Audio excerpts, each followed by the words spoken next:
मैं विजय आपके लिए अगला टॉपिक मानव जनन ह्यूमन रिप्रोडक्शन से लेकर आया हूं, जो बहुत ही इंपॉर्टेंट है। इस टॉपिक में आप सीखेंगे ओवुलेशन, सबसे पहले तो oogenesis अंडाणु जनन, इसके बाद मेंस्ट्रुअल साइकिल, मेंसेस, फर्टिलाइजेशन और कौन कौन से हार्मोन के द्वारा कंट्रोल होता है मेंसेस पीरियड, जिसे मेंस्ट्रुअल साइकिल बोलते हैं, शॉर्ट में एमसी, या हिंदी में रजोधर्म, मासिक धर्म, कई नामों से जाना जाता है। कंसेप्शन क्या है, किसे कहते हैं कंसेप्शन, इसकी परिभाषा जानेंगे। ओवुलेशन किसे कहते हैं ये आप जान पाएंगे। फर्टिलाइजेशन क्या है इसे आप जान पाएंगे। और इम्प्लांटेशन क्या है, अगले पीरियड के कितने दिनों के पहले फर्टिलाइजेशन होता है या ओवुलेशन होता है ये जान पाएंगे। किस जगह पर होता है इसको जान पाएंगे।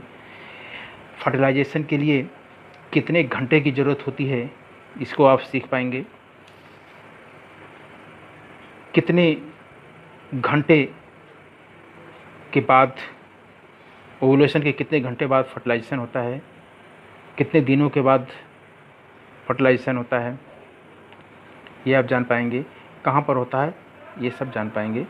और विशेष करके जो अंडाणु जनन है, oogenesis प्रक्रिया है, इसमें आप ये सीख पाएंगे कि किसी भी फीमेल बच्ची जो माँ के गर्भ में पल रही है और उसके लाइफ टाइम तक, जन्म होने के लाइफ टाइम तक कितने अंडाणु का निर्माण होता है इसको आप जान पाएंगे। कब से अंडाणु बनने की प्रक्रिया शुरू होती है, जन्म से या प्यूबर्टी आने तक, या मेंसेस शुरू होने के पहले, या मेंसेस शुरू होने के बाद, या जन्म के पहले ही माँ के गर्भ में ही oogenesis की प्रक्रिया शुरू होती है, कब होती है इसके बारे में आप बहुत ही अच्छी तरह से सीख पाएंगे। और विभिन्न फिगर के माध्यम से आप बहुत ही क्लियर आप समझ पाएंगे इस सब प्रक्रियाओं को कैसे होता है। और विशेष रूप से इसमें आप कई चरणों के माध्यम से समझ पाएंगे अंडाणु बनने की प्रक्रिया को। मासिक धर्म जिसे मेंस्ट्रुअल साइकिल बोलते हैं, उसमें कौन कौन से हार्मोन हैं, किस किस हार्मोन के द्वारा कंट्रोल होता है, इसको आप अच्छी तरह से समझ पाएंगे।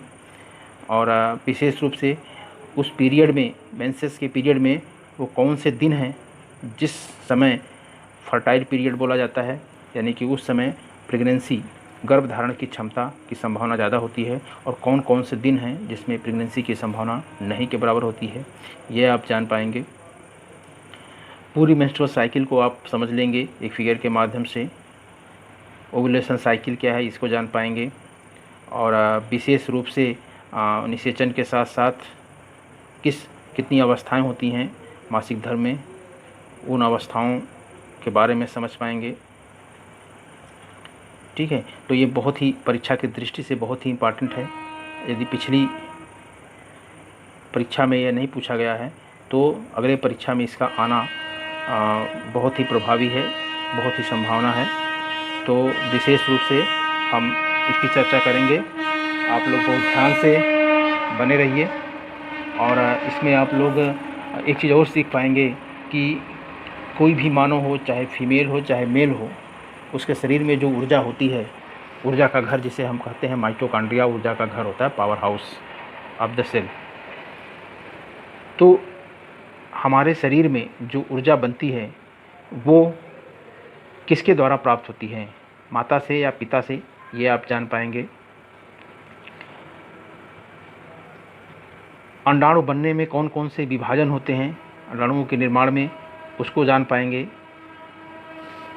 शुक्राणु जनन और अंडाणु जनन में प्रमुख अंतर क्या है उसको जान पाएंगे। जैसा कि आप जानते हैं कि एक मातृ कोशिका से 4 पुत्री कोशिकाओं का निर्माण होता है, यानी 4 शुक्राणु बनते हैं। क्या अंडाणुओं में भी यही फॉलो होता है, क्या अंतर है, इसको जान पाएंगे। तो चलिए शुरू करते हैं। टॉपिक लंबा है लेकिन वीडियो के लास्ट तक बने रहिएगा। इसको सब्सक्राइब करिए, शेयर करिए, लाइक करिए। तो शुरू करते हैं हम आज का पहला टॉपिक, अंडाणु जनन तथा रजोधर्म। इंग्लिश में इसे बोलेंगे oogenesis एंड मेंस्ट्रुअल साइकिल, जिसे मेंसेस भी बोलते हैं, मासिक धर्म भी बोलते हैं। तो अंडाणु जनन, सबसे पहले तो परिभाषा की बात करते हैं कि अंडाणु जनन है क्या। जैसा कि आप जानते हैं कि यदि छोटी सी परिभाषा इसका दिया जाए, अंडाणु जनन यानी अंडाणुओं के जनन की प्रक्रिया को अंडाणु जनन कहते हैं। अंडाणुओं के उत्पन्न होने की प्रक्रिया अंडाणु जनन कहलाती है। यह कब होता है, इसको ध्यान से देखिए और सुनिए। कोई भी बालिका, कोई भी फीमेल बेबी, बच्ची यदि माँ के गर्भ में जब पल रही है, उसके भ्रूणावस्था में, एम्ब्रियो स्टेज में ही अंडाशय बन जाते हैं और उस अंडाशय की जो जननी के एपिथेलियम होती है, जर्मिनल एपिथेलियम की प्राइमोर्डियल जर्म सेल, प्रारंभिक जननी कोशिकाएं कई बार समसूत्री, जिसे हम माइटोसिस डिवीजन बोलते हैं, उसके द्वारा विभाजित होकर के लाखों अंडाणुजन, जिसे इंग्लिश में, हिंदी में डिम्बाणु भी बोलते हैं। अंडाणु को दूसरा नाम हिंदी में डिम्बाणु है। तो अंडाणुजन या डिम्बाणुजन कोशिकाएं, जिसे इंग्लिश में ऊगोनिया कहते हैं, वो बन जाती हैं। लाखों अंडाणुजन यानी ऊगोनिया बन जाते हैं। ये कब होता है? जन्म से पहले ही। जन्म से पहले अनेक अंडाणुजन कोशिकाओं का पतन हो जाता है।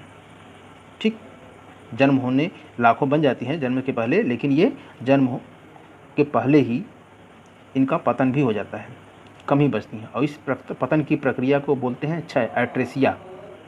ठीक है, अंडाणुओं के पतन होने की प्रक्रिया को एट्रेसिया या क्षय बोलते हैं। अब इसमें से जो कुछ अंडाणुजन होते हैं वो वृद्धि करते हैं, ग्रोथ करते हैं और बड़ी होकर के प्राथमिक अंडक कोशिकाएं, प्राइमरी oocyte बना लेती हैं। अब इनमें प्रथम अर्धसूत्री विभाजन, अर्धसूत्री विभाजन जो होता है, मेयोटिक डिवीज़न, जिसे इंग्लिश में रेडक्शनल डिवीज़न भी बोलते हैं, वो फर्स्ट और सेकंड दो भागों में बांटा जाता है। तो फर्स्ट मेयोटिक डिवीज़न इसमें शुरू हो जाता है, लेकिन यह पूरा नहीं होता। क्यों नहीं पूरा होता? क्योंकि कुछ रुक जाते हैं कुछ प्रक्रिया के कारण से, जो कि बाद में वो पूरे होते हैं। कब पूरा होता है, ये इसी वीडियो के लास्ट में हम बताएंगे, तो बहुत ध्यान से इसको देखते रहिए। जब विभाजन पूरा नहीं होता और जन्म के समय जो नवजात बालिका होती है, उसके प्रत्येक अंडाशय की जो कार्टिकल स्ट्रोमा, वल्कलीय पीठिका में 2 से 20 लाख तक डिम्बाणुजन एवं प्राथमिक अंडक कोशिकाएं होती हैं। इनमें से एक स्त्री के पूरे जीवन काल में लगभग 400 कोशिकाओं का अंडाणुओं में परिपक्वन होता है। बाकी का पतन हो जाता है, नष्ट हो जाते हैं। और इस परिपक्वन की प्रक्रिया को अंडजन कहते हैं। अंडजनन, अंडाणु जनन, जिसे oogenesis इंग्लिश में कहते हैं। समझ में आया बात? तो अंडाणु जनन प्रक्रिया, ऐसा नहीं है कि अंडाणुओं का उत्पादन हो गया वो अंडाणु जनन हो गया। अंडाणु जनन की प्रक्रिया जो होती है, अंडाणुओं के उत्पादन से लेकर उसके मैच्योरेशन, परिपक्वन तक की पूरी लंबी प्रक्रिया है। और शुरू होता है भ्रूणावस्था में, गर्भ में जब बच्ची पल रही होती है उसी समय शुरू होता है। और यह जो मैच्योरेशन होता है, परिपक्वन, 400 लाखों तो बनते हैं, 20 लाख तक लगभग बन जाते हैं, लेकिन ये पूरे जीवन काल में 400 ही अंडाणुओं का निर्माण और परिपक्वन होता है। और यह परिपक्वन कब होता है? जब उसके मेंसेस पीरियड शुरू हो जाते हैं, तब जा कर के ओवरी से एक एक अंडाणु बारी बारी से निकलते रहते हैं मैच्योर होकर के। तो शुरू होता है गर्भ से लेकर के इसके प्यूबर्टी यानी यौवनावस्था तक परिपक्वन होता रहता है। अब इस पूरी प्रक्रिया को कई चरणों में बांट दिया गया है। यहाँ पर देख लीजिए, ये कई चरण हैं, फिगर के माध्यम से देख लीजिए, उसके बाद हम फिर थ्योरी बताते हैं। जैसे देखिए ये प्राइमोर्डियल सेल, यहाँ पर देखिए ये है प्राइमोर्डियल फॉलिकल, यहाँ पर देख रहे हैं oocyte है, और फॉलिकल सेल, किनारे किनारे जो छोटी छोटी कोशिकाएं दिख रही हैं, ये फॉलिकल सेल है। इसके बाद प्राइमरी फॉलिकल, प्राइमोर्डियल फॉलिकल के बाद जब और डेवलप हो जाती हैं, आकार बढ़ जाता है, तो इसे बोलते हैं प्राइमरी फॉलिकल। ठीक है, प्राइमरी फॉलिकल में देखो ग्रेनुलोसा सेल किनारे किनारे वाली, और फिर अंदर वाली जो होती है एक लेयर बन जाती है जिसे जोना पेलुसिडा बोलते हैं। ये एक परभासी लेयर बन जाती है, इसे जोना पेलुसिडा कहते हैं। अब ये ग्रोथ करके आगे और बड़ी हो जाती हैं, जोना पेलुसिडा लेयर होती है, और अंदर जो होता है एक तरल भर जाता है, फ्लूइड फिल्ड वेसिकल, और ये अंदर थीका। ठीक है, इसके बाद देखिए सेकेंडरी फॉलिकल, ये हो गया मैच्योर ग्राफियन फॉलिकल। ये पूरी मैच्योर ग्राफियन फॉलिकल है, पूरी मैच्योर हो गई है। इसी अवस्था में ये देखिए ओवरी से ग्रेफियन जो फॉलिकल है ये भ्रष्ट हो जाती है, फटती है और इससे अंडाणु निकल जाते हैं। ये सेकेंडरी oocyte जोना पेलुसिडा ये निकल जाते हैं। ठीक, इसी प्रक्रिया निकलने की प्रक्रिया को ओवुलेशन कहते हैं, अंडोत्सर्ग हिंदी में बोलते हैं, जब रिलीज होते हैं oocyte। अब ये बचा हुआ जो होता है खाली खोखला, यह बन जाता है कार्पस ल्यूटियम, ये कार्पस ल्यूटियम बन जाता है। ठीक है, और उसके बाद ये पीला कलर होता है, इसमें ल्यूटिन एक नामक पदार्थ होता है जो पीला कलर का होता है, और फिर इसके बाद फिर ये और संकुचित होकर के कार्पस एल्बिकेंस बन जाता है। ये कार्पस ल्यूटियम बहुत ही इंपॉर्टेंट है। कार्पस ल्यूटियम बना रहा था, यदि प्रेगनेंसी हो गई है तो इसी कार्पस ल्यूटियम से कई हार्मोन निकलते हैं, प्रोजेस्टेरॉन एस्ट्रोजन हार्मोन निकलते हैं, तो ये अंतःस्रावी ग्रंथि का भी काम करता है। यदि प्रेगनेंसी नहीं होती है तो बाद में ये कार्पस एल्बिकेंस के रूप में बन करके ये नष्ट हो जाता है। ठीक है, इसका पहले देख लीजिए आप विभाजन। आपने स्पर्मेटोजेनेसिस पढ़ लिया, आज हम केवल oogenesis के बारे में बताएंगे। ये देखिए प्राइमोर्डियल सेल है, प्राइमोर्डियल जर्म सेल, ये होता है डिप्लॉयड 2n अवस्था में। ठीक है, इसमें बार बार ये मल्टीप्लिकेशन अवस्था, बार बार माइटोसिस डिवीजन होता है। एक बार माइटोसिस डिवीजन होगा तो उससे 2 बनेंगे, जैसा कि आप जानते हैं कि समसूत्री विभाजन प्रक्रिया में मातृ कोशिका से 2 पुत्री कोशिकाओं का निर्माण होता है, तो एक ये बन गया और एक ये बन गया। फिर इसमें होगा 2 बनेंगे, फिर इसमें होगा 2 बनेंगे, फिर इसमें होगा 2 बनेंगे, फिर इसमें 2, मतलब फिर इसमें होगा इसी तरह 2, इस तरह से 2, फिर इसमें होगा, इस तरह से बार बार कई बार बन करके लाखों की संख्या में ये बन जाते हैं। तो यहाँ पर समझने के लिए सिर्फ 2 ही स्टेप में समझ आइए। अब जब बार बार बहुत ज़्यादा हो जाते हैं समसूत्री विभाजन में, अगर डिप्लॉयड है तो वो सब डिप्लॉयड ही रहेंगे। अब इसके बाद दूसरा पीरियड होता है ग्रोथ फेज। ग्रोथ फेज में क्या होता है कि डिप्लॉयड है, अब ये ग्रोथ फेज में क्या होगा कि अब इसमें थोड़ा सा इसका साइज बढ़ेगा, गुणसूत्रों की कापी होगी, बड़ा ये बोलेंगे प्राइमरी oocyte, और प्राइमरी oocyte भी डिप्लॉयड होता है। क्या होता है, ये डिप्लॉयड होता है, 2n होता है। ठीक है, अब देखिए, अब जब होगा अगला विभाजन, कोशिका का अगला विभाजन होगा तो ये होगा मियोसिस डिवीजन, अर्धसूत्री विभाजन। इसका फर्स्ट फेज होगा, फर्स्ट मैचुरेशन डिवीजन या first meiosis division. First meiosis division जो होता है यहाँ से यहाँ के बीच में, इसके आने के पहले ये बीच में जो हो रहा है, तो क्या होगा, फर्स्ट मियोसिस डिवीजन जो होगा तो इसमें से 2 कोशिकाएँ बनेंगी, 2 पुत्री कोशिकाएँ, एक ये। अब ये हो गया हेप्लॉइड। क्या हो गया, ये हेप्लॉइड, n गुणसूत्रों की संख्या आधी हो जाती है, दोनों में आधी आधी बढ़ चली जाती हैं, और यह होता है एनाफेज फर्स्ट में। एक उसमें से एक पुत्री कोशिका जो होती है वो छोटी होती है और वह क्या काम करती है, पोलर बॉडी, यह फर्स्ट पोलर बॉडी के रूप में जानी जाती है, और एक जो होती है वो oocyte के रूप में आगे बढ़ती है, और यह बोली जाती है सेकेंडरी oocyte। कौन सी oocyte, सेकेंडरी oocyte। याद रहे, प्राइमरी oocyte डिप्लॉयड होता है और सेकेंडरी oocyte क्या होता है, हेप्लॉयड होता है। अब इस सेकेंडरी oocyte में सेकंड मैचुरेशन डिवीजन, यानी कि मियोसिस फर्स्ट ये हुआ, ये मियोसिस फर्स्ट है, ठीक, और ये जहाँ हो रहा है ये मियोसिस सेकंड है। ठीक है, इस मियोसिस सेकंड के बाद फिर 2 पुत्री कोशिकाएँ बनेंगी, और ये दोनों चूँकि पहले से ही ये हेप्लॉयड हैं तो ये भी दोनों हेप्लॉयड ही होंगी। इसमें से फिर एक जो सेल्स है वो सेकंड पोलर बॉडी के रूप में जानी जाती है, सेकंड पोलर बॉडी बन जाती है, ये सेकंड पोलर बॉडी, ये सेकंड पोलर बॉडी है। और एक जो बनता है इसे बोलते हैं oocyte या oocyte या ओवम, मैच्योर होकर के ये बाद में ओवम कहलाता है। ये हो गया ओवम। ठीक है, तो स्पर्मेटोजेनेसिस oogenesis में प्रमुख अंतर ये है कि जहाँ स्पर्मेटोजेनेसिस में एक मातृ कोशिका से 4 पुत्री कोशिकाएँ यानी कि 4 स्तनों का निर्माण हो रहा है, वहीं पर फीमेल में जब अंडाणुओं का निर्माण होता है तो एक मातृ कोशिका से अंततः एक ही ओवम डेवलप होता है, एक ही ओवम का निर्माण होता है। ठीक है, अब आगे चलते हैं। आपने ये फिगर समझ लिया था। अब देखिए इस यहाँ पर जो ये oogenesis है, उस oogenesis में कई चरणों में बांटा गया है समझने के लिए। तो पहला है ये चरण कि प्रत्येक प्राथमिक अंड कोशिका के चारों ओर चपटी सल्की, जिसे इंग्लिश में स्क्वैमस बोलते हैं, ये पुटिका कोशिका फॉलिकुलर सेल्स के इकहरे स्तर का आवरण होता है, और इस पूरी संरचना को फिर प्रारंभिक पुटिका कहते हैं। दूसरा चरण में क्या होता है, स्टेप वाइज आगे बढ़ रहा है। बाल्यावस्था चाइल्डहुड में ही कुछ प्रारंभिक पुटिकाओं में वृद्धि होने लगती है। इनमें पुटिका कोशिकाएं पहले घनाकार होती हैं, फिर बार बार विभाजन के बाद इनके कई 6-7 स्तर बन जाते हैं, जिसे ग्रैनुलोसा सेल्स कहते हैं। इनसे बने खोल को मेम्ब्रेना ग्रैनुलोसा कहते हैं और इसी अवस्था में पुटिकाओं को प्राइमरी फॉलिकल कहते हैं।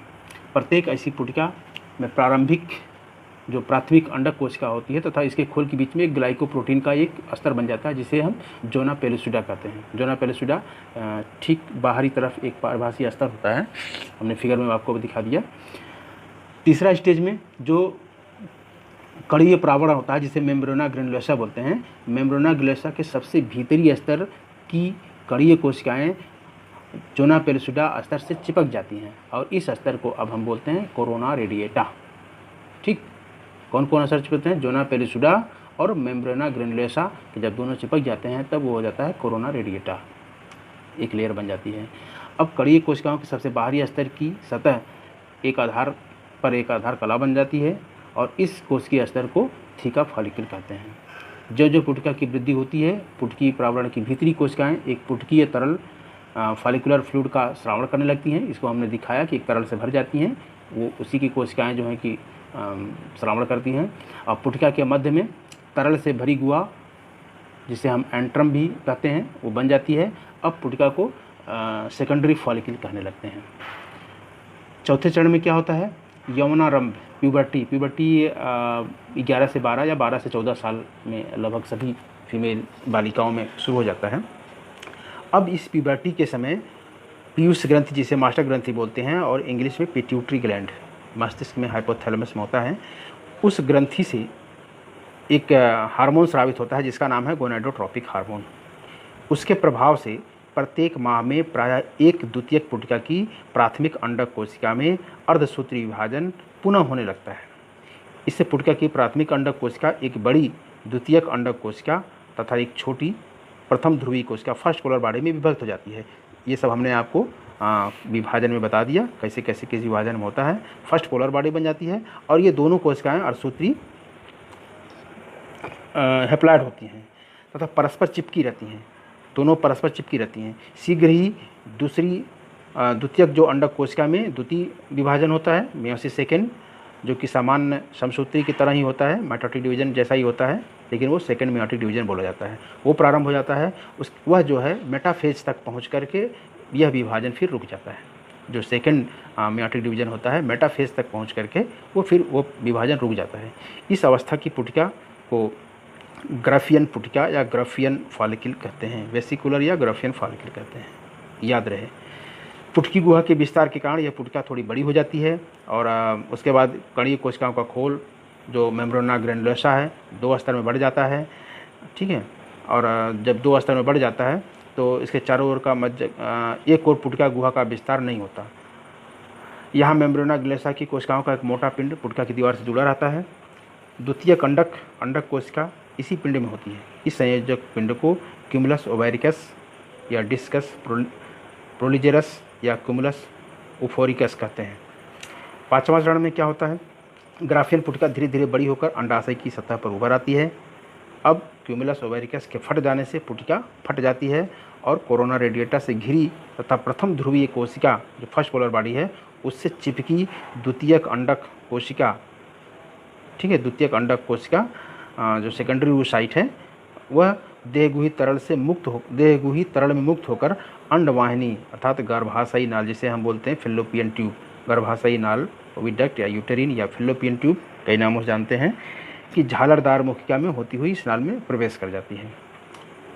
ठीक है, द्वितीयक अंडक जो सेकेंडरी oocyte है, कोशिका के पुटिका से बाहर मुक्त होने की प्रक्रिया को अंडोत्सर्ग या डिम्बोत्सर्ग कहते हैं। तो ये भी एक परिभाषा है, इसकी परिभाषा है ये है अंडोत्सर्ग, या इसी को हिंदी में दूसरा नाम है डिम्बोत्सर्ग या इंग्लिश में ओवुलेशन किसे कहते हैं। सेकेंडरी oocyte यानी द्वितीयक अंडक कोशिका के पुटिका से ग्राफियन फॉलिकल से, पुटिका मतलब एक ग्राफियन फॉलिकल हो गया, सेकेंडरी oocyte के कोशिका के ग्राफियन फॉलिकल से बाहर मुक्त होने की प्रक्रिया को अंडोत्सर्ग या डिम्बोत्सर्ग या ओवुलेशन कहते हैं।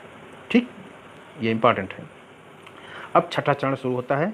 फटी हुई जो पुटिका होती है वो विघटित नहीं होती, बल्कि एक पीली ग्रंथिल रचना में बदल जाती है, जिसे कार्पस ल्यूटियम कहते हैं। ये हमने आपको फिगर में बता दिया, इसलिए हम केवल पढ़ते जा रहे हैं, आपको क्रम से सिस्टमेटिक ढंग से समझ में आ जाए।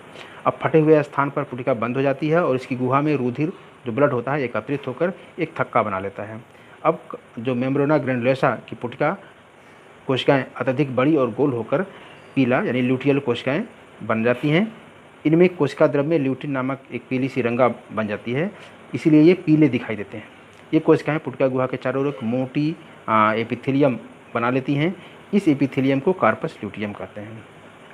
ये एक प्रकार की अंतःस्रावी ग्रंथि होती है, जैसा कि हमने पहले ऊपर बता ही दिया है, जो प्रोजेस्टेरॉन, एस्ट्रोजन, रिलैक्सिन और इनहिबिन नामक हार्मोन्स का श्रावण करते हैं। किसका श्रावण करते हैं? ये कार्पस ल्यूटियम जो है किसका श्रावण करता है? प्रोजेस्टेरॉन का, एस्ट्रोजन का, रिलैक्सिन का और इनहिबिन नामक ये हार्मोन्स हैं, इसका ये श्रावण होता है। किससे होता है? कार्पस ल्यूटियम से। ठीक। यदि पुटिका से निकले अंडाणु या डिंबाणु का गर्भाशयी नाल में निषेचन हो जाता है तो यह ग्रंथि इन हार्मोन्स का मुख्यतः प्रोजेस्टेरॉन, एस्ट्रोजन का श्रावण करती रहती हैं, क्योंकि गर्भ में पल रहे बच्चे की पूरी जिम्मेदारी, देखभाल इन्हीं हार्मोन के जरिए अस्थायित्व बना रहता है। अन्यथा अगर निषेचन नहीं होता है तो यह निष्क्रिय होकर के कुछ समय तक कार्पस अल्बिकेंस नामक धब्बे के रूप में दिखाई देती हैं, परंतु बाद में ये समाप्त हो जाती हैं। प्रोजेस्टेरॉन का क्या काम है?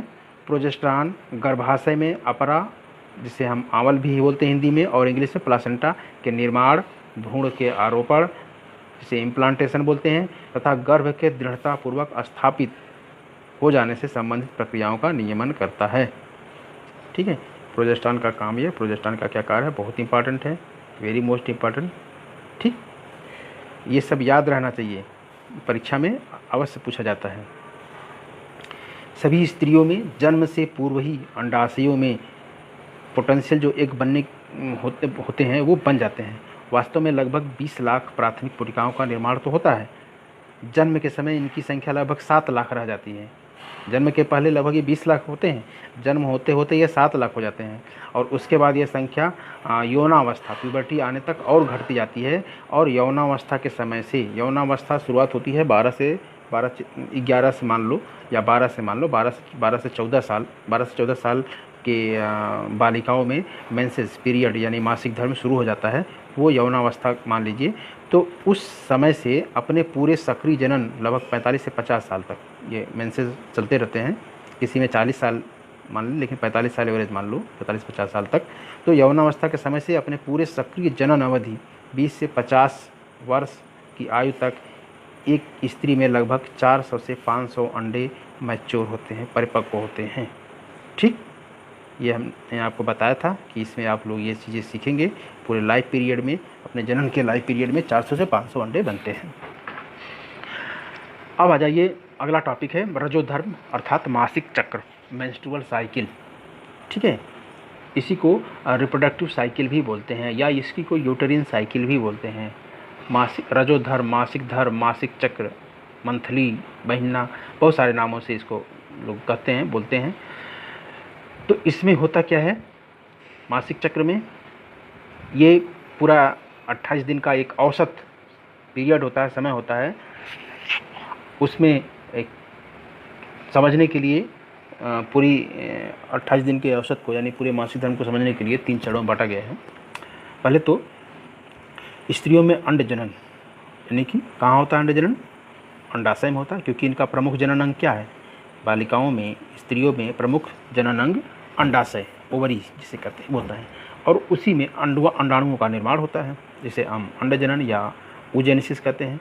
तो स्त्रियों में अंडजनन अंडाशयों एवं गर्भाशय में विविध परिवर्तन की एक चक्रीय जनन श्रृंखला, रिप्रोडक्टिव साइकिल जिसे कहते हैं, से संबंधित होता है, जिसे रजोधर्म या मासिक चक्र कहते हैं। मस्तिष्क के हाइपोथैलेमस, अग्र पीयूष जिसे मास्टर ग्रंथि बोलते हैं, अग्र पीयूष या अग्र पिट्यूटरी ग्रंथि, इंग्लिश में इसको बोलते हैं एडिनो हाइपोफाइसिस।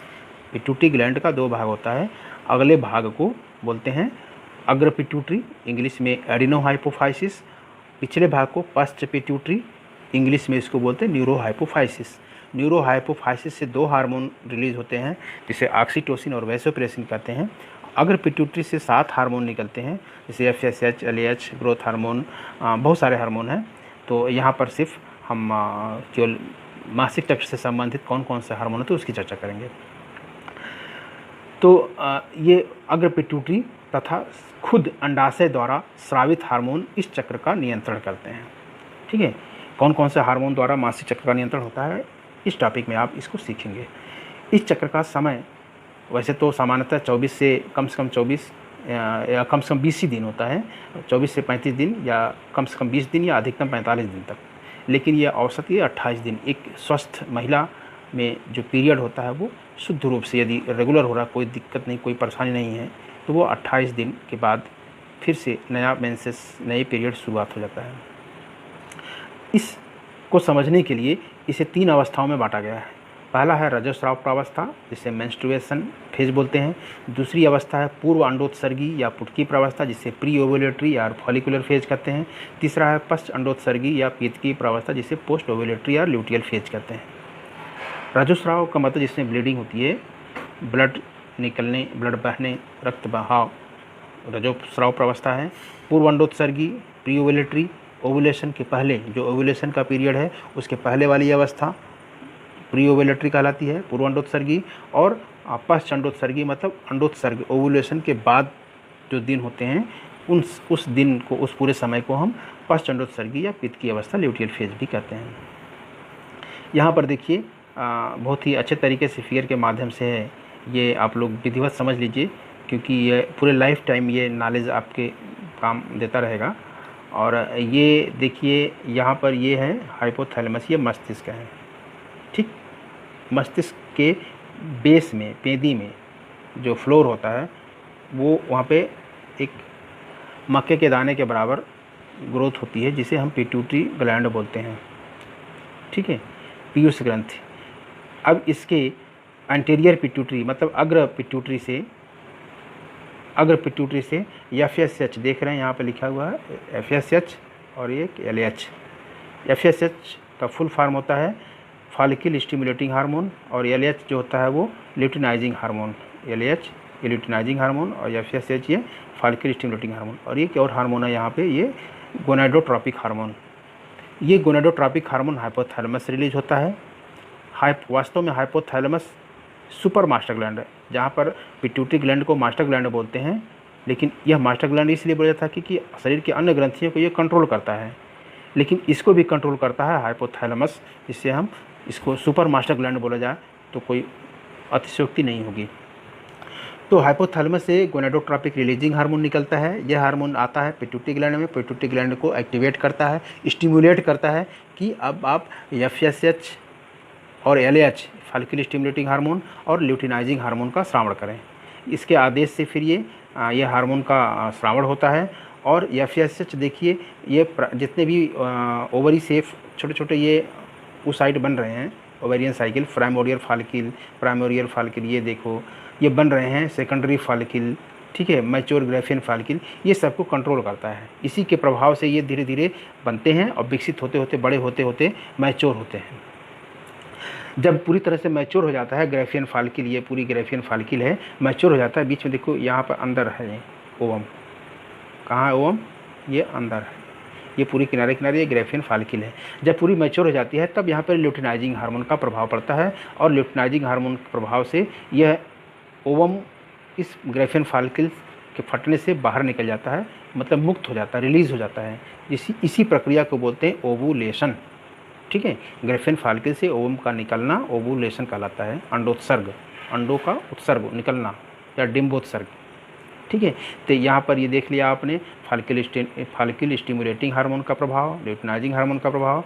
इसके अलावा ल्यूटिनाइजिंग हार्मोन रिलीज, अंडाणुओं को रिलीज़ कराने के बाद ओवुलेशन देख रहे हैं। ओवुलेशन में सीधा ये यहाँ पे फट करके निकल रहा है, ओवम निकल रहा है ओवुलेशन में।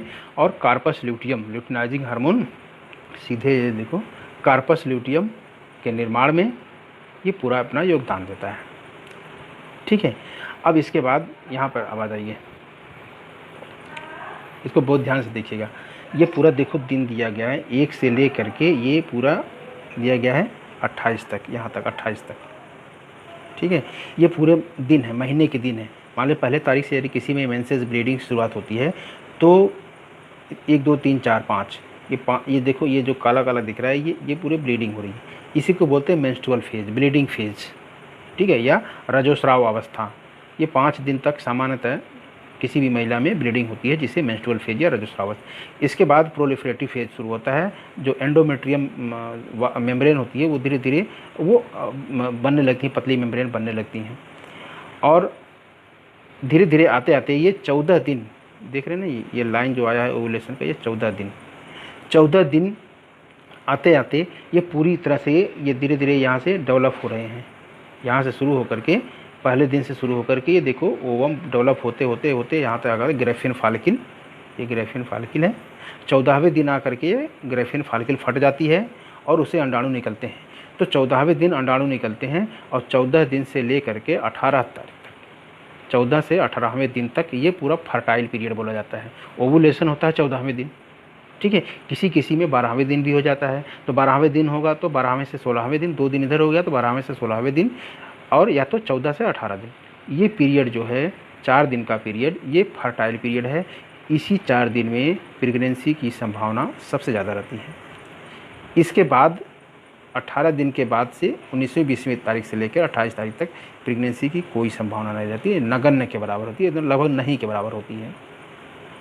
और इधर 12 से लेकर के इधर लगभग 10 तारीख तक, इसलिए कि 10 क्या 8-9 से 3-4 दिन इधर जस्ट जैसे ब्लीडिंग फेज ख़त्म होता है 2-3 दिन तक इधर सेफ रहता है। इधर भी 8 तारीख तक, 5 से 8 तारीख तक कोई भी प्रेगनेंसी की संभावना नहीं रहती है।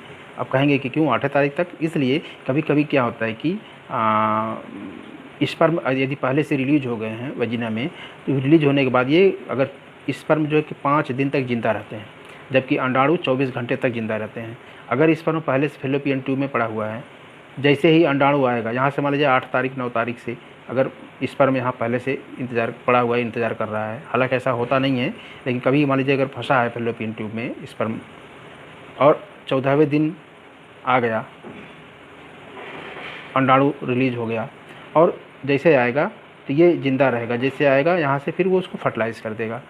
तो ज़्यादा सेफ़ है कि जस्ट ब्लीडिंग के बाद 3-4 दिन तक सेफ़ है, और उसके बाद फिर 18वें के बाद से इधर फिर सेफ़ है। सेफ मतलब इधर प्रेगनेंसी की संभावना नहीं है। इसके अलावा यदि प्रेगनेंसी हो जाती है इस फर्टाइल पीरियड में 14 से 18वें दिन या 12 से 16वें दिन, यदि प्रेगनेंसी हो जाती है, निषेचन हो जाता है, अंडाणुओं का निषेचन होता है, जैसा कि यहाँ 14वें दिन रिलीज हो रहा है अंडाणु, यदि निषेचन हो जा रहा है तब ये जो पुटिका फट रही है ग्रेफियन फॉलिकल, यह हमने बताया कि यह क्या बन जाती है, कार्पस ल्यूटियम। यह कार्पस ल्यूटियम फिर अंतःस्रावी ग्रंथि का काम करेगा और इससे हार्मोन निकलेंगे, प्रोजेस्टेरॉन और एस्ट्रोजन हार्मोन। अब प्रोजेस्टेरॉन हार्मोन का काम हमने बता दिया, यह भ्रूण को डेवलप करने में, भ्रूण को विकसित करने में, भ्रूण को इम्प्लांटेशन आरोपित करने में, उसको अस्थायित्व प्रदान करने में ये पूरा काम करता है। ठीक है, ये इसको बोला जाता है सिक्रेटरी फेज। सिक्रेटरी फेज इसलिए कि अब इसमें से हार्मोन का श्रावण होता है, ये सिक्रेटरी फेज बोला जाता है। ठीक है, उसके बाद 18वें दिन के बाद यदि प्रेगनेंसी नहीं हुई है, गर्भधारण नहीं हुआ, तो फिर से मेंस्ट्रुएशन साइकिल फिर से शुरू हो जाता है। यही चीज़ हम फिगर में जो आप समझे वही यहाँ पर है, थ्योरी में समझ लीजिए। रजोस्राव प्रावस्था क्या है? प्रत्येक मासिक चक्र का प्रारंभ रुधिर स्राव से होता है, जो लगभग 5 दिन तक चलता रहता है।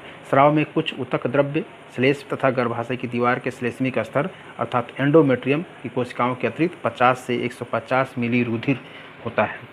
जो स्राव निकलता है वो 50 से 150 ml रुधिर होता है। यह स्राव गर्भाशय दीवार के खंडन के कारण होता है। रुधिर में मादा हार्मोन एस्ट्रोजन तथा प्रोजेस्टेरॉन हार्मोन की मात्रा के काफ़ी कम हो जाने से गर्भाशय दीवार की धमनियाँ सिकुड़कर दीवार में रुधिर की सप्लाई कम कर देती हैं, और इसी के कारण दीवार की अनेक कोशिकाएं डेड हो जाती हैं और दीवार का पूरा कार्यात्मक जो स्तर लेयर होता है वो खंडित हो जाता है, केवल आधार स्तर रह जाता है और इस पर ढकी एंडोमेट्रियम जब पतली रह जाती है। ठीक है, तो जब रुधिर में हार्मोन की मात्रा कम हो जाती है, एस्ट्रोजन हार्मोन और प्रोजेस्टेरॉन की, तब ये ऑक्सीजन की सप्लाई कम होती है, पतली हो जाती हैं और फिर वहाँ से डेथ होकर के वो उभरने लगती हैं, वहाँ से उभरती हैं, निकलने लगती हैं वो लेयर एंडोमेट्रियम की। यही होता है रजोस्राव अवस्था। यानी कि ब्लीडिंग फेज। इस अवस्था में दोनों अंडाशयों को मिलाकर लगभग 20 सेकेंडरी oocyte पुटकी तरल की मात्रा बढ़ जाने के कारण बड़ी हो जाती हैं। अब आता है दूसरी अवस्था, पूर्व अंडोत्सर्गी या पुटकी प्रजनन, जिसे हम प्री ओवुलेटरी या फॉलिकुलर फेज कहते हैं। यह मासिक चक्र के 6वें से 13वें दिन की अवधि होती है। 13वें दिन तक याद रहे। 6वें दिन ही पीयूष ग्रंथि से फॉलिकल स्टिमुलेटिंग हार्मोन के प्रभाव से 20 वृद्धिशील पुटिकाओं में अधिक वृद्धि होती है और इनसे एस्ट्रोजन तथा इनिबिन हार्मोन का स्रावण होने लगता है। इसीलिए इस प्रावस्था को पुटकी प्रावस्था भी कहते हैं। 6वें दिन ही प्रत्येक अंडाशय में केवल एक ही पुटिका वृद्धिशील होकर अन्य पुटिकाओं से कुछ बड़ी हो जाती है। फिर इस पुटिका से स्रावित एस्ट्रोजन तथा इनिबिन के प्रभाव से FSH का स्रावण कम हो जाता है, जिसके कारण अन्य पुटिकाओं की वृद्धि रुक जाती है और शीघ्र ही इनका पतन हो जाता है। फिर वृद्धिशील पुटिका परिपक्व ग्राफियन पुटिका बन जाती है। यह लगभग 20 मिलीमीटर व्यास की होकर अंडाशय की सतह पर उभर आती है। उसके बाद पीयूष ग्रंथि द्वारा स्रावित जो LH हार्मोन है उसकी मात्रा बढ़ जाती है। ग्राफियन पुटिका से एस्ट्रोजन हार्मोन का स्रावण भी बढ़ जाता है। अब देखिए यहाँ पे LH हार्मोन बढ़ रहा है, एस्ट्रोजन हार्मोन का भी बढ़ जाता है और यह तब फिर फट करके सेकेंडरी oocyte द्वितीय कंडक कोशिका को मुक्त कर देती है, जिसे हम डिम्बोत्सर्ग, अंडोत्सर्ग या ओवुलेशन कहते हैं। तैयार हो जाती है अंडोत्सर्ग के लिए। अंडोत्सर्ग प्रायः 14वें दिन मुख्यतः ल्यूटिनाइजिंग हार्मोन LH के प्रभाव से होता है। ठीक है, याद रहे किस दिन होता है? 14वें दिन। लगभग किसी में 12वें दिन भी हो सकता है, ये नहीं है कि 14वें दिन ही सब में होता है। किसी में 12वें दिन होता है, किसी में गड़बड़ अगर मेंस्ट्रुएशन है, पीरियड गड़बड़ है तो बहुत आगे पीछे होता है। तो एक औसत माना गया है, एक वैज्ञानिक विधि है। इस विधि से जानकारी सबको होनी चाहिए कि 14वें दिन या 2 दिन पहले 12वें दिन हो सकता है या 2 दिन बाद भी हो सकता है। इसीलिए ओवुलेशन का जो पीरियड है, फर्टाइल पीरियड 14 से 18 दिन, 4 दिन दिया गया है। किसी में 14वें दिन, किसी 15वें, किसी में 16वें, किसी में 18वें दिन भी ओवुलेशन हो सकता है। यानी कि ये 4 पीरियड जो है ओवुलेशन 14वें दिन 2 दिन आगे पीछे होता है, लेकिन ये 4 पीरियड फर्टाइल होता है। इसमें प्रेगनेंसी की संभावना ज़्यादा रहती है। अंडोत्सर्ग के 1-2 दिन पहले ग्राफियन पुटिका से प्रोजेस्टेरॉन हार्मोन की कुछ मात्रा स्रावित होती है। अंडोत्सर्ग के समय स्त्री के शरीर का ताप भी कुछ बढ़ जाता है, कुछ टेम्परेचर बढ़ जाता है 14वें दिन, और सेलेंस की मात्रा के बढ़ जाने से संभोग की इच्छा भी ज़्यादा प्रबल हो जाती है। मुक्त हुई जो द्वितीयक अंडक कोशिका गर्भाशयी नाल में चली जाती है, जहाँ पर पुटिकाओं द्वारा स्रावित एस्ट्रोजन हार्मोन के प्रभाव से गर्भाशयी दीवार का निर्माण हो जाता है, पुनर्निर्माण हो जाता है। अब तीसरी अवस्था पश्च अंडोत्सर्गी 14वें दिन से 18वें दिन के बाद के जो बचा है 28वें दिन तक होता है पीरियड पूरा, तो 18वें दिन से 28 दिन यानी वो 10 दिन जो होता है वो पश्च अंडोत्सर्गी या पोस्ट ओवुलेटरी या इसी को ल्यूटियल फेज भी कहते हैं। या मासिक चक्र के 15वें से लेकर के 28वें दिन की अवधि होती है। यहाँ पर 15वें दिन इसलिए लिखा गया है कि अगर 14वें दिन हो गया तो उसके बाद 15वें, अगर 15वें 16वें हो गया 18वें तो 14 से 18 दिन तक होता है ओवुलेशन का टाइम, फर्टाइल पीरियड। लेकिन 14वें में होगा तो उसकी गिनती हो जाएगी पोस्ट ओवुलेटरी की 15वें दिन से। किसी में 16वें से हो गया तो उसकी गिनती हो जाएगी 17वें से 28वें दिन। तो ये सब हर बॉडी पर अलग अलग डिपेंड करता है।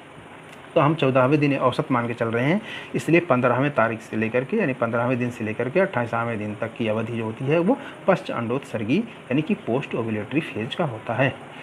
इसमें ल्यूटिनाइजिंग हार्मोन LH के प्रभाव से फटी हुई ग्राफियन पुटिका में कार्पस ल्यूटियम बन जाता है, जो कुछ एस्ट्रोजन का परंतु प्रोजेस्टेरॉन की काफ़ी मात्रा स्रावण करता है। इसलिए इस प्रावस्था को पीतकी प्रावस्था या ल्यूटियल फेज भी कहते हैं। ठीक है, कार्पस ल्यूटियम द्वारा स्रावित हार्मोन के प्रभाव से गर्भाशयी एंडोमेट्रियम मोटी हो जाती है, इसमें रुधिर की सप्लाई बढ़ जाती है तथा इसकी कोशिकाओं में ग्लाइकोजन का भंडारण हो जाता है। 14वें दिन के बाद से जो एंडोमेट्रियम होती है वो मोटी होने लगती है।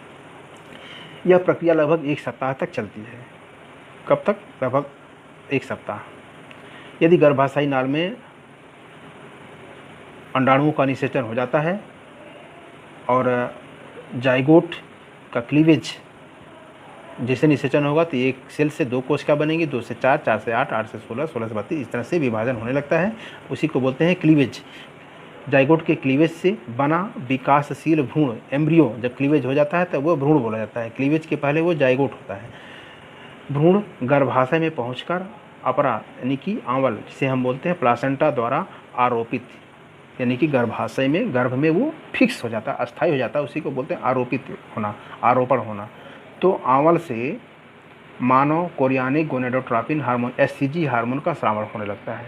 जब गर्भ में भ्रूण स्थापित हो जाता है तब जो है कि एक हार्मोन निकलता है, और हार्मोन कहाँ से निकलता है? उसी प्लासेंटा से, आंवल से, अपरा से, हिंदी में अपरा आंवल या इंग्लिश में प्लासेंटा से हार्मोन निकलता है, उसे बोलते हैं HCG ह्यूमन कोरियानिक गोनेडोट्रोपिन।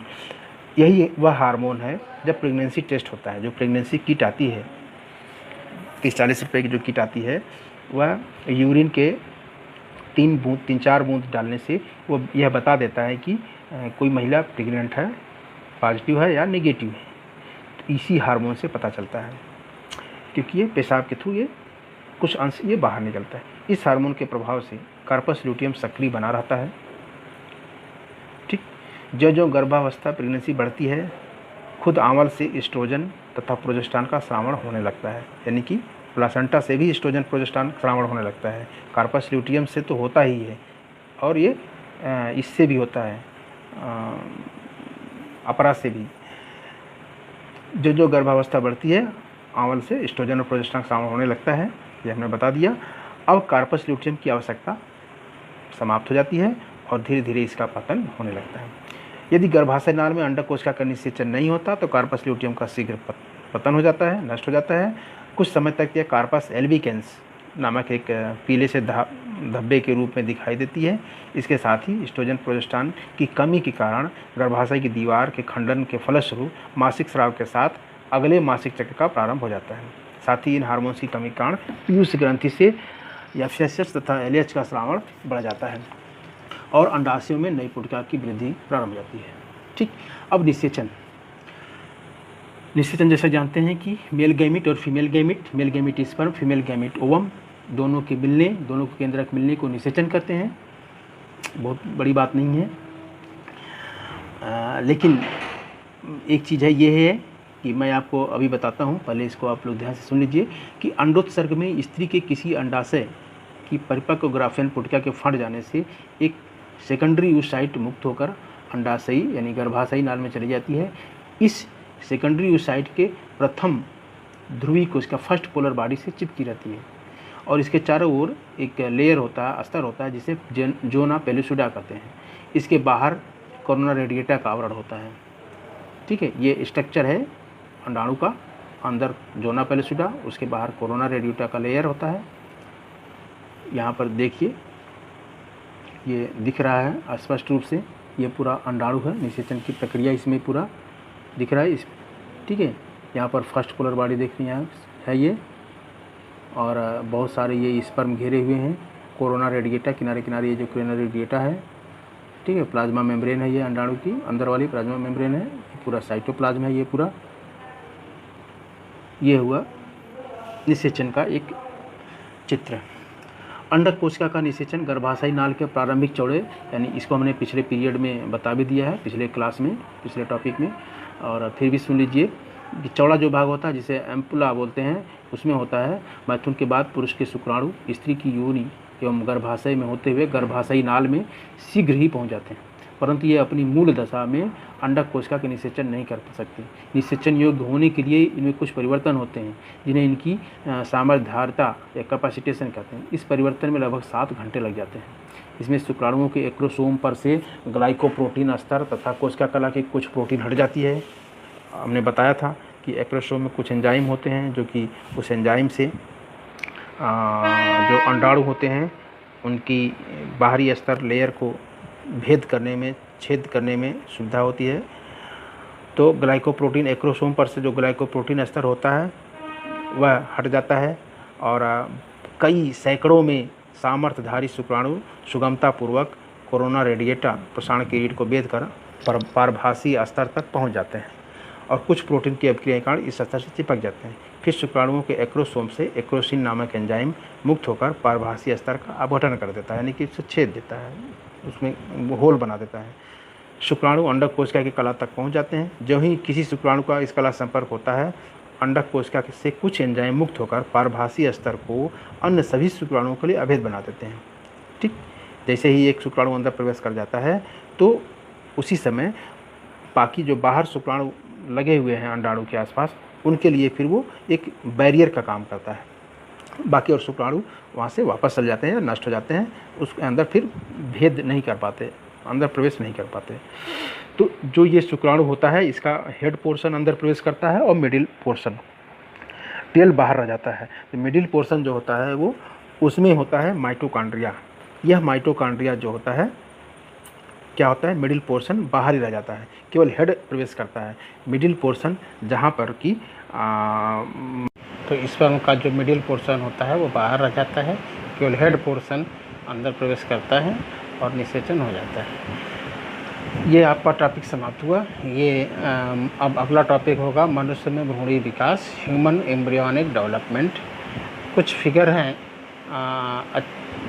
उसके माध्यम से थोड़ा सा समझ लीजिए, 2 मिनट। और ओवुलेशन साइकिल है। ओवुलेशन साइकिल देखिए 5 ये दिखाया गया है, ये पूरा पीरियड है, जो ब्लीडिंग पीरियड होता है 5 दिन। उसके बाद फिर ये फॉलिकुलर फेज, जो ओवम जो डेवलप होते होते मैच्योर होते हैं, इसी को बोलते हैं फॉलिकुलर फेज। और फिर फर्टाइल विंडो जो 12 से 16 या 14 से 18 तक भी होते हैं।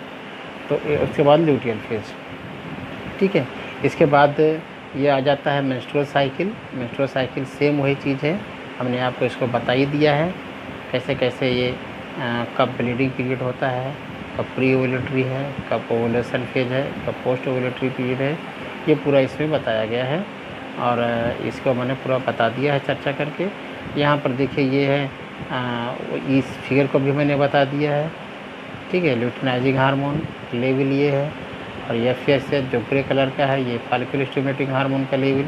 ये 14वें दिन इनका लेवल सबसे हाई होता है, 14वें दिन। और इसी समय ये जो ओवुलेशन होता है, यानी ग्रेफियर फॉलिकल फटती है और ओवम रिलीज होता है। उसके बाद फिर ये जो थैली होती है, फटी हुई थैली पुटिका, ये पीली कलर की हो जाती है, क्योंकि ब्लड क्लॉट कर जाते हैं यहाँ पे अंदर थोड़ा सा स्टोर होकर के। और ल्यूटिन नामक एक पीला पदार्थ होता है, उससे ये पीला कलर का कार्पस ल्यूटियम बन जाता है। यदि प्रेगनेंसी होती है तो ये कार्पस ल्यूटियम अंतःस्रावी ग्रंथि का काम करता है, इससे प्रोजेस्टेरॉन एस्ट्रोजन हार्मोन रिलीज होते हैं। और यदि प्रेगनेंसी नहीं होती है तो बाद में ये पतन हो जाता है, कार्पस एल्बिकेंस नामक एक छोटा सा पीला सा पदार्थ बनता है, धब्बा सा, और फिर बाद में वो नष्ट हो जाता है, ठीक है। वही चीज़ यहाँ पर देखो, ये दिखाया गया है, प्रोजेस्टेरॉन हार्मोन पीला वाला, एस्ट्रोजन हार्मोन ये इस कलर का, ये देखो हाई लेवल है। ये पीला वाला जो प्रोजेस्टेरॉन हार्मोन है, जब प्रेगनेंसी हो जाती है तो हाई दिखाता है, एस्ट्रोजन हार्मोन भी है ये मैंने पूरा बता ही दिया है आपको। यहाँ पर भी वही हार्मोन लेवल देखो, ये 14वें दिन, ये लेवल जो 14वें दिन का है, यहाँ पर ओवुलेशन हो रहा है। इसी समय देखो ये ल्यूटिनाइजिंग हार्मोन है, इसका लेवल हाई है। एस्ट्रोजन हार्मोन का भी लेवल बहुत हाई है। प्रोजेस्टेरॉन हार्मोन जो है, ये प्रोजेस्टेरॉन हार्मोन प्रेगनेंसी होने पर, गर्भ धारण होने के बाद अगर बच्चा गर्भ में पल रहा है तो प्रोजेस्टेरॉन हार्मोन लेवल हाई हो जाता है। और इसके बाद ये सब हार्मोन जो है कि हाई रहते हैं। इसी के कंट्रोल से पूरा पीरियड और आगे का नियमन कंट्रोलर होता है। अब ये है ब्लीडिंग फेज वाला, जो जितना ब्लीडिंग फेज होता है 5 दिन लगभग, उसमें एंडोमेट्रियम बहुत पतली होती है, बाकी एंडोमेट्रियम धीरे धीरे मोटी होने लगती है हार्मोनल के प्रभाव से ही। वही चीज़ है, देखिए प्रोजेस्टेरॉन हार्मोन हाई है प्रेगनेंसी होने पर, ये हमने बता दिया है। यहाँ पर भी वही चीज़ें हैं सब। अगर फर्टिलाइजेशन इम्प्लांटेशन नहीं होता है तो कार्पस ल्यूटियम नष्ट हो जाता है, ठीक है, कार्पस एल्बिकेंस में बदल करके। और यदि फॉलिकल डेवलप कार्पस ल्यूटियम में, तो इंक्रीज़ करता है प्रोडक्शन ऑफ प्रोजेस्टेरॉन। जो फॉलिकल जो फटी हुई फॉलिकल है, वो किस में डेवलप हो जाती है, कार्पस ल्यूटियम में। और कार्पस ल्यूटियम का काम क्या है, प्रोजेस्टेरॉन हार्मोन का रिलीज़ करना। और प्रोजेस्टेरॉन हार्मोन का काम क्या है कि वह यूट्रस को तैयार करना, गर्भाशय की दीवार को तैयार करना, भ्रूण को अंदर आरोपित होने के लिए, भ्रूण को सहारा देने के लिए, ठीक। यहाँ पर ये देखिए पूरा दिया गया है स्पर्म की जर्नी, कैसे कैसे स्पर्म का रास्ता है, आ रहा है यहाँ से ऐसे ये, और ये पूरा है ओवरी, ओवरी से ये अंडाणु रिलीज हुआ, यहीं पर फर्टिलाइजेशन हो रहा है फैलोपियन ट्यूब में, 2 कोशिका बन गई, फिर आकर के यहाँ होता है। ठीक है। इसके अलावा कंसेप्शन क्या है? कंसेप्शन कुछ नहीं है, फर्टिलाइजेशन ही है। फर्टिलाइजेशन को दूसरे नाम कंसेप्शन से भी जानते हैं। इस कंसेप्शन में अंडाणु और शुक्राणु का यूनियन होता है, यूनाइट होता है, मिलते हैं, फ्यूजन होता है, तो वो कंसेप्शन कहलाता है। यहाँ पूरा दिखाया गया है क्लियर। यहाँ से अंडाणु निकला है, ये आगे चल रहा है, देखो यहाँ पर एम्पुला पोर्शन में फर्टिलाइजेशन हो रहा है, यानी कंसेप्शन हो रहा है। फिर ये 1 से 2 बनते हैं, 2 से 4 बनते हैं, आगे आकर के यहाँ देखो ये इम्प्लांटेशन हो रहा है। ठीक। इसके बाद फिर देखो फर्टिलाइजेशन की प्रक्रिया यहाँ पर दिखाया गया है। ये पूरा अंडाणु है, ये कोरोना रेडिएटा है, ये न्यूक्लियस है, ये साइटोप्लाज्म है। यहाँ पर एक देखो ये एक स्पर्म अंदर एंट्री कर रहा है, जिसे यहाँ आएगा, इससे फ्यूज करेगा इसके अंदर से, ये हो जाएगा 2n। ठीक। इसमें थोड़ा सा स्पष्ट और दिखा दिया गया है। ये है ओवम, यहाँ पर आया ओवम, और एक देखो काले से ये स्पर्म फ्यूज कर रहा है, 2 कोशिका बन गया, जाइगोट ये बन गया। ठीक। यहाँ पर देखो पहले दिन से 1.5 दिन तक 2 सेल बन गया, तीसरे दिन इतनी कोशिकाएँ बन गई, चौथे दिन इतनी कोशिकाएँ बन गई, 5वें दिन ये हो गया, अंदर फ्लूइड भर गया, एक तरफ सारी कोशिकाएँ आ गई अंगूठी जैसी, इसी को बोलते हैं ब्लास्टोसिस्ट। अब 6वें दिन देखो यहाँ पे 6वें दिन ये इम्प्लांट हो रहा है, इम्प्लांटेशन हो रहा है, किसका? ब्लास्टोसिस्ट का, भ्रूण का, यूट्रस वाल में, गर्भाशय की दीवार में 6वें दिन ये आरोपित हो जा रहा है। ठीक है। अब यही चीज़ यहाँ पर है, कंसेप्शन क्या है, फर्टिलाइजेशन, ओवुलेशन हमने बताया, फिर बता दे रहे हैं। Release of mature egg from the ovary for fertilization. Mature egg का जब ओवरी से निकलता है, रिलीज होता है, तो फर्टिलाइजेशन के लिए उसी को ओवुलेशन कहते हैं। फर्टिलाइजेशन क्या है? फर्टिलाइजेशन और कंसेप्शन के दोनों की एक ही परिभाषा है। जब स्पर्म और अंडाणु एग दोनों फ्यूज करते हैं एक दूसरे से, तो उसी प्रक्रिया को कंसेप्शन बोलते हैं। इम्प्लांटेशन क्या है? Attachment of the fertilized egg, जो एग फर्टिलाइज हो गया है, इस पर फर्टिलाइजेशन हो गया है, उसका अटैचमेंट कहाँ पे? यूटेरिन वाल में, गर्भाशयी वाल में जब अटैचमेंट होता है, उसी को इम्प्लांटेशन बोलते हैं। अब यहाँ पर देख लीजिए कि ओवुलेशन कब होता है? About 14 days before next period, अगले मासिक धर्म के 14 दिन पहले होता है ओवुलेशन। वेयर कहाँ होता है? फैलोपियन ट्यूब में होता है। कितना समय लगता है? 12 से 24 घंटे लगते हैं। अब कंसेप्शन या फर्टिलाइजेशन कब होता है? 12 से 24 घंटे सिंस ओवुलेशन। ओवुलेशन से जब ओवुलेशन हो जाता है तो उससे 12 से 24 घंटे में फर्टिलाइजेशन हो जाता है। कहाँ पर होता है? फैलोपियन ट्यूब में होता है। कितना समय लेता है ये? 24 घंटे, अधिकतम 24 घंटे में फर्टिलाइजेशन हो जाता है। अब आ जाता है इम्प्लांटेशन। ये देखो यूट्रस है, पूरा गर्भाशय, यहाँ से अंडाणु का निषेचन होता है। निषेचन होने के बाद ये भ्रूण आगे बढ़ता है और ये दीवार में आकर के आरोपित हो रहा है, इम्प्लांट हो रहा है। ठीक है। ये संरचना है ब्लास्टोसिस्ट की, ये ब्लास्टोसिस्ट है, यहाँ पे छोटा दिखाया गया है। कब होता है ये? About 6 to 11 days after fertilization. निषेचन के 6 से 11 दिन में इम्प्लांटेशन की घटना हो जाती है। वेयर कहाँ होता है? यूटेरिन वाल में, गर्भाशय की दीवार में। ठीक है। कितना समय लेता है ये? 48 घंटे समय लेता है। ठीक। Okay, thank you.